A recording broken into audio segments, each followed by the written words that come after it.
Hello दोस्तों, good evening. मैं कासम अली आप सबका स्वागत करता हूं आपके अपने YouTube channel target with you में। मैथमेटिक्स की शुरुआत हमने की थी, लेकिन कुछ समस्याओं की वजह से किसी काम के चलते वो कॉन्टीन्यूसली हम कंप्लीट नहीं कर पाए। लेकिन अब हम एक बेहतरीन तरीके से और नए तरीके से मैथ के प्रत्येक टॉपिक को कवर करेंगे और आगामी आने वाली तमाम परीक्षाओं के लिए, जैसे एसएससी जीडी या सीएसएफ की वैकेंसी हैं, एसएससी की वैकेंसी हैं, उनके लिए मैथमेटिक्स के प्रत्येक टॉपिक को कवर किया जाएगा और आप तक बेहतरीन चीज़ों को पहुंचाने की भरपूर कोशिश की जाएगी। आज हम जिस टॉपिक की शुरुआत करने जा रहे हैं उसका हमने एक वीडियो पहले आपको प्रोवाइड करा दिया है। आज नए तरीके से दूसरा पार्ट उसका ये रहेगा। तो आज जो हम चैप्टर शुरू करने जा रहे हैं उसका नाम है प्रॉफिट एंड लॉस। लाभ हानि का ये चैप्टर है। लाभ या फिर हानि जो किसी भी परीक्षा में काफ़ी मात्रा में वेटेज रखता है, तो ये बहुत ही इम्पोर्टेंट चैप्टर आप सबके लिए होने वाला है। खास करके एसएससी जीडी की परीक्षा में और सीएसएफ की परीक्षाओं में, एसएससी की सीएचएसएल की परीक्षा में लाभ हानि से कई सवाल पूछे जाने की संभावना रहती है। तो आज हम देखेंगे कुछ बेहतरीन तरीके और कुछ बेहतरीन सवाल। ये पहला सवाल रहा है आपकी स्क्रीन पे। ए किसी वस्तु को 15% लाभ पर बी को बेचता है। बी इसे 10% की हानि पर सी को बेचता है। सी ने इसके लिए 517.5 रुपये का भुगतान किया, तो ए ने इसे कितने रुपए में ख़रीदा था, ये हमें बताना है। तो ए ने 15% के लाभ पर बेचा, यानी अगर ए ने अगर ये वस्तु 100 रुपये की खरीदी होगी तो 15% का मतलब उसने 115 रुपये में बेची होगी। सपोज करो ए ने रुपये में एक वस्तु खरीदी, तो उसे 15% लाभ पर, यानी 115% पे उसने बेचा होगा। ये वस्तु की नई कीमत हो गई बी के लिए। अब बी ने इसे 10% की हानि पर, यानी इसका 90% इसे मिला होगा, 10% की हानि पर सी को बेचा। तो अब ये सी के लिए नई कीमत हो गई। तो सी ने जो इसकी कीमत दी है वो 517.50 रुपये, यानी ये कीमत उसने दी है। अगर हम इस दशमलव को यहाँ से हटाएंगे तो क्या है, नीचे 10 बढ़ जाएगा। अब देखते हैं कि ये पूछ रहा है ए ने इसके लिए कितने रुपए दिए, या ए ने इसे कितने रुपए में खरीदा। तो हमें ए की वैल्यू यहाँ पे निकालनी है। ये एक जीरो से ये वाला जीरो कट जाएगा, इस जीरो से ये वाला जीरो काट सकते हैं, 9 से इसे काट लेते हैं। 9 पंजे 45, कितने बचे 6, हो गया 67। 9 सत्ते 63, बचे 4, हो गया 45, और 9 पंजे 45, ये 575 है। ये 115,000 दिख रहा है, तो 115 से 575 को काटेंगे तो 15 पंजे 75, 5 बार पूरा कट रहा है। ये कितनी बार कट रहा है जी, 5 बार कट रहा है। नीचे कितना बच रहा है, इधर 100 बच रहा है। तो ए बट्टे 100 बराबर उधर कितना बच रहा है, 5/1। तो ए की वैल्यू यहाँ से क्रॉस मल्टीप्लाई करेंगे तो 100 गुणा 5 बराबर 500, यानी ए ने जो वस्तु खरीदी है वो 500 रुपये में खरीदी। अगला सवाल देखते हैं। ए ने कोई वस्तु बी को 25% लाभ पर, बी ने वह वस्तु सी को 20% लाभ पर तथा सी ने डी को वह 10% लाभ पर बेची। यदि डी ने इसके लिए 330 रुपये दिए हों तो ए ने उसे कितने में खरीदा था। पहले जैसा ही सवाल है, लेकिन इस बार क्या हो रहा है, 3 बंदे हैं और 3 बंदे को लाभ मिल रहा है, यानी चौथे बंदे पे जो वस्तु पहुंच रही है वो 3 बंदों के हाथ से गुजरने वाले लाभ के बाद पहुंच रही है।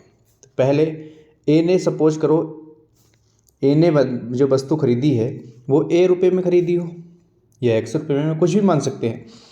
इस पे उसने 25% लाभ लेके बी को भेज दिया, तो 125% इसका मिला होगा।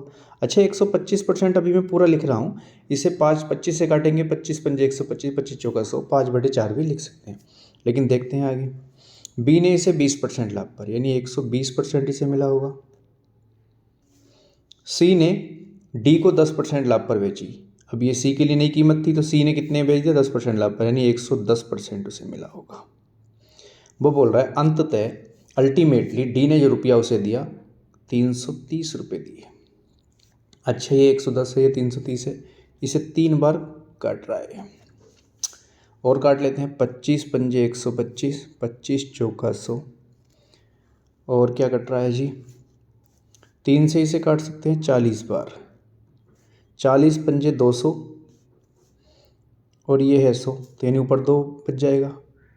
2 से इसे काट सकते हैं, 2 दूनी 4 और 2 की गुणा 100 में हो रही है, तो a/200 बराबर 1/1। क्रॉस मल्टीप्लाई करेंगे तो a की वैल्यू कितनी आ गई, 200 रुपये आ गई, यानी उसने 200 रुपये में उसे खरीदा था। Option number A. अगला सवाल देखते हैं।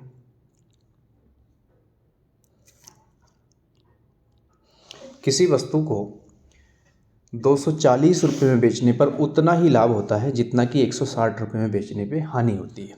तो कहने का मतलब ये है कि वो वस्तु कितने रुपये में खरीदी गई थी या कितने रुपये उसका क्रय मूल्य था। तो जब ऐसी कंडीशन हो जहाँ पे एक बार इतना ही लाभ हो रहा हो जितनी हानि हो रही हो, ऐसा सवाल होता है, तो इसका सिंपल मसला क्या है, a+b/2, यानी दोनों कीमत को जोड़े, दोनों राशि को जोड़ के उसे 2 से भाग करनी है। 240 + 160/2, 240 और 160 कितना हो गया, 400/2, 2 से इसे काटेंगे 200 बार, यानी 200 रुपये उसका क्रय मूल्य था।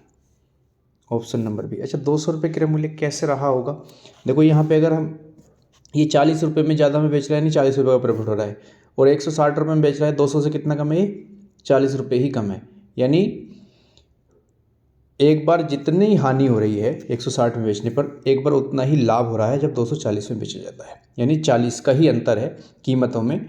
जब वो 40 रुपये अधिक में बेचता है तो 40 रुपये का ज़्यादा लाभ होता है, और जब 160 में बेचता है तो 40 रुपये की हानि होती है। अगला सवाल देखते हैं।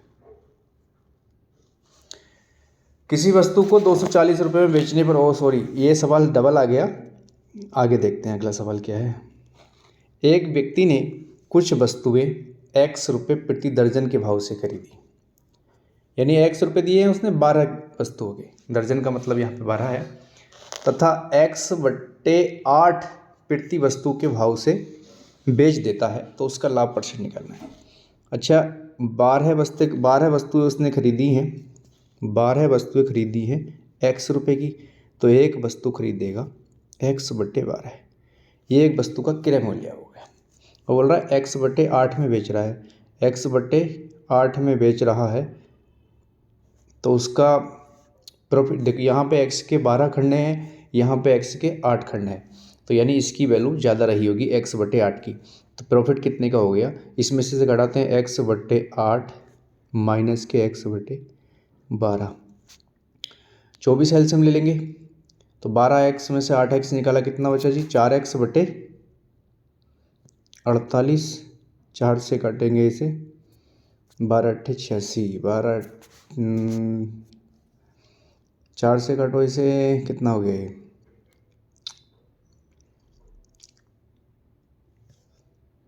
12×8 = 96, यहाँ पे 96 होगा, 4 से काटेंगे 24 बार, यानी एक वस्तु की में जो प्रॉफिट हो रहा है वो x/24 का प्रॉफिट हो रहा है, x/24 का प्रॉफिट हो रहा है।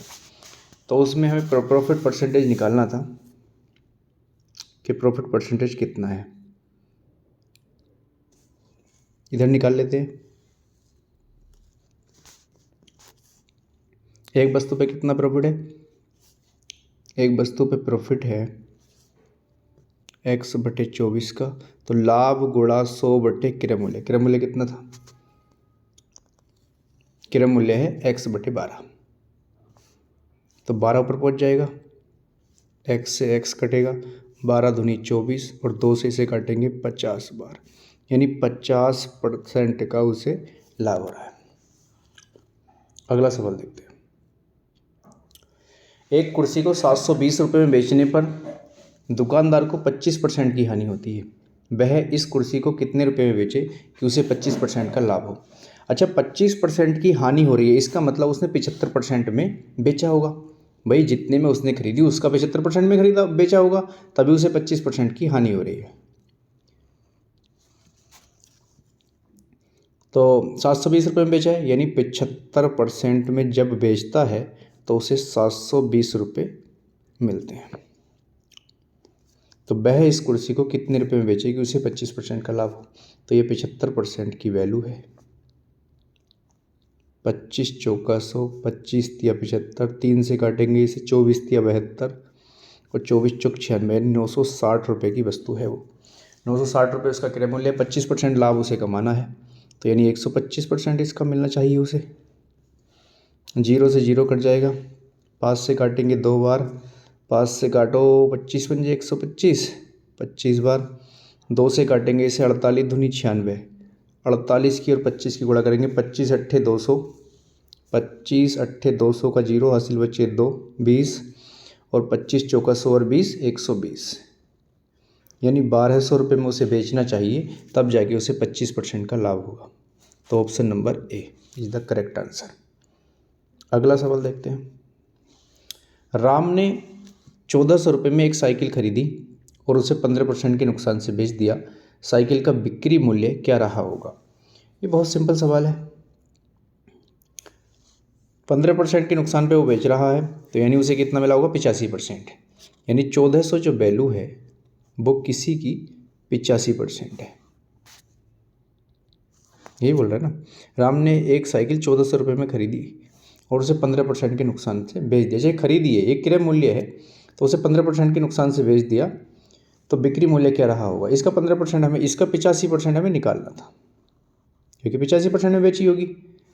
2 जीरो से 2 जीरो कटेंगे, 14 पंजे 70 का 0 हासिल बचे 7, 14 अट्ठे 112 और 7 119, 1190 रुपये में उसने बेची होगी वो साइकिल, तब उसे 15% का नुकसान हुआ। अगला सवाल देखते हैं। कोई वस्तु 15% के लाभ के बदले 20% हानि पर बेची जाती है तो 770 रुपये कम प्राप्त होते हैं। तो बताइए कि दुकानदार ने उस वस्तु को कितने में खरीदा था। अच्छा, 15% यहाँ पे लाभ हो रहा है। पहले उसे प्लस का 15% मिल रहा था, बाद में हानि हो रही है, यानी 20% माइनस में जा रहा है। तो बंदे ने जब यहाँ से यहाँ तक का सफ़र किया तो यानी प्लस के 35, यानी 35 का उसने 35% का सफ़र कर लिया। इस 35% में घटा, जब ये 35% घटा, यानी प्लस के 15 से माइनस के 15 में पहुँचा है, माइनस के 20 में पहुँचा है, तो ये 35% का सफ़र तय हुआ, कम हुआ, तो वो 770 रुपये कम हुआ। 5 से काटेंगे, 5 सत्ते 35, 5 से इसे काट लो, वैसे 7 से काट सकते थे, 7 पंजे 35, 7 से काटेंगे इसे, 7 एक ना 7, 7 110 बार, 5 से काटेंगे 22 पंजे 110, यानी एक यूनिट की वैल्यू कितनी है? 22 रुपये है। जब एक यूनिट की वैल्यू 22 रुपये है तो 100 यूनिट की वैल्यू कितनी रही होगी दुकानदार के लिए? तो 2200 रुपये रही होगी। यानी उसने जो साइकिल या जो भी वस्तु थी वो कितने रुपए की खरीदी थी? 2200 रुपये की। Option number B is the correct answer. आगे देखते हैं। रेमी एक लड़की का नाम है। रेमी को कोई वस्तु निश्चित मूल्य पर बेचकर 20% लाभ होता है। यदि वह वस्तु को 8 रुपये और अधिक में बेचती तो उसे 30% का लाभ होता। ऐसी ही 16 वस्तुओं का क्रय मूल्य कितना है? 20% का लाभ हो रहा है पहले किसी निश्चित मूल्य पे बेचने पे, फिर बाद में 30% लाभ होता है। क्यों? क्योंकि उसने 8 रुपये अधिक लिए, यानी 10% का जब सफ़र तय किया तो 8 रुपये के बढ़ गए, यानी 10% का जब सफ़र तय किया, मतलब 10% बढ़े, तो उसने क्या बढ़ाया? 8 रुपये बढ़ाए। तो 10% की वैल्यू 8 रुपये है, तो 100% की वैल्यू कितनी रही होगी? 80 रुपये रही होगी। तो 100% का मतलब एक वस्तु की 100% वैल्यू कितनी है? 80 है। बोल रहा 16 वस्तुओं की कीमत क्या रही होगी, तो 16 की हमें निकालनी है। 16 गुणा 80, 16 अट्ठे 128, 1280 रुपये 16 वस्तुओं का रहा होगा। अच्छा सवाल है। आगे देखते हैं। एक कुर्सी को 720 रुपये में बेचने पर 25% की हानि होती है। वह इस कुर्सी को कितने रुपये में बेचे कि उसे 25% का लाभ हो? पहले ऐसी कंडीशन में क्या करना होता है भाई? उसका क्रय मूल्य निकाल लो, क्रय मूल्य पे 25% का लाभ करा देंगे। 720 रुपये में बेच रहा है, 720 रुपये में बेच रहा है तो उसे 25% की हानि हो रही है, यानी ये जो है 75% की वैल्यू है। तो 100% की वैल्यू निकालने के लिए 100 से गुणा करेंगे। 25 तिया 75, 25 चौका 100, 3 से काटेंगे 24 तिया 72, 24 चौक 96, 960 रुपये में उसने वो वस्तु खरीद रखी है। वो कह रहा है इस पर 25% का लाभ होना चाहिए, तो कितने बेची जाए? तो 960 रुपये में जो वस्तु खरीदी है उसे 25% का लाभ कमाना है, तो 5/4 कर सकते हैं। 25 पंजे 125, 25 चौका 100, 4 से इसे काटेंगे 24 चौक 96, 240 बार, और 24 पंजे 120, यानी 1200 रुपये में उसे बेचना चाहिए। 1200 ऑप्शन नंबर ए। तो जब 1200 में बेचेगा तो उससे 25% का लाभ होगा। तो ये सेशन आज का एक छोटा सा और इम्पोर्टेंट सेशन था। एक नए तरीके से नए बोर्ड पे हमने इसे तैयार करने की कोशिश की है। उम्मीद है ये वीडियो आपको पसंद आई होगी। इसके पार्ट आगे और भी आएंगे और डिटेल्ड में पूरा सिलेबस धीरे धीरे और अच्छे से आप तक भेजा जाएगा। एसएससी जीडी, एसएससी की और तमाम परीक्षाओं के लिए जिनमें मैथमेटिक्स के सवाल पूछे जाते हैं। तो उम्मीद है आपको ये वीडियो पसंद आया होगा, और यदि ऐसा है तो वीडियो को लाइक कीजिए, सब्सक्राइब कीजिए चैनल को, और अपने कमेंट में अगर कोई आपको किसी मसले को लेकर डाउट है तो अपने कमेंट में बता सकते हैं हमें। आपकी राय हमारे लिए वैल्यूएबल होगी। हम उस पर काम करने का भरपूर प्रयत्न करेंगे। Thank you.